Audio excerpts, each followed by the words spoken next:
السلام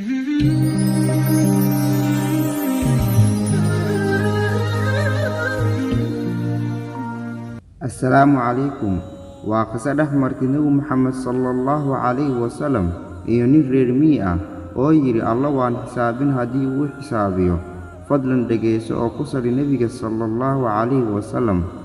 maalin nabiga sallallahu alayhi wasallam isagoo xaalad dadka fiirfiirinay iyo waxay ku hoolan yihiin ayuu maqlay nin reer miya oo leh yaa kariim rasuulka sallallahu alayhi wasallam ayaa ka daba dhahay yaa kariim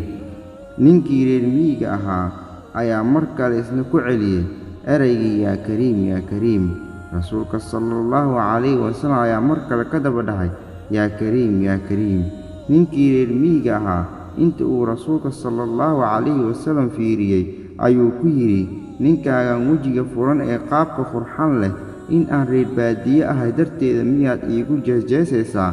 ilaah baan ku dhaartay wejigaaga furan iyo qaabkaaga toosan ayaan kuugu dhaafay ma ahane nabiga sallallahu alayhi wasallam ayaa kaaga dacwoon lahaa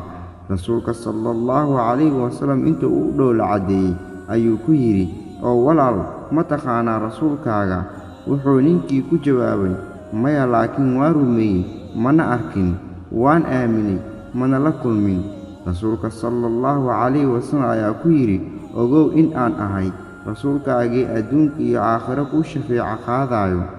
ninkii wuxuu u soo cararay xagga rasuulka sallallahu alayhi wasallam oo markiiba jilba jabsaday iskuna dayay in uu gacanta ka shumiyo wuxuu rasuulka sallallahu alayhi wasallam ku yiri ha igu sameyn sida loo sameeyo boqorada Ruum iyo cajamta isla markiiba malakul jibriil ayaa soo degay oo rasuulka sallallahu alayhi wasallam ku yiri assalaamu alayka ya muhammad rabbiga wuxuu ku leeyahay ku dhehkan kula jooga yuusan damcin deeqdeena waan xisaabinaynaa maalinta qiyaamo ninkii reer miyiga ahaa oo fariintii gaartay wuxuu yiri ilaahay ma xisaabinaya rasuulkii Allah wuxuu rasuulka sallallahu alayhi wasallam ku yiri haa insha Allah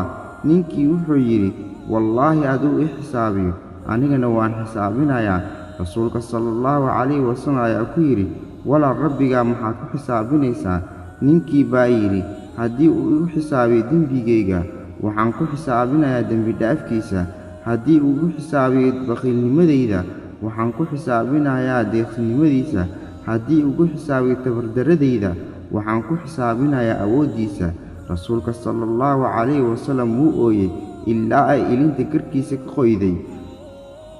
malakul jibriil ayaa mar kale soo degay oo ku yiri rasuulkii Allah rabbiga wuxuu ku leeyahay oohinta jooji waxa oohintaada ku mashquulay malaa'igta carshiga xambaarsan midka ka oohiyeen ku leh yuusan na xisaabinin ma xisaabinayno wuxuuna noqonayaa rafiiqaaga jannada Allahu akbar walaal fariintan gaarsii walaalahaaga si ay ugu faa'iideystaan waxaana idin soo diyaariyay oo idin soo gudbinaya anigoo Khaalid Cali Buuleed tan iyo muuqaalka xiga sidaas iyo nabadgelyo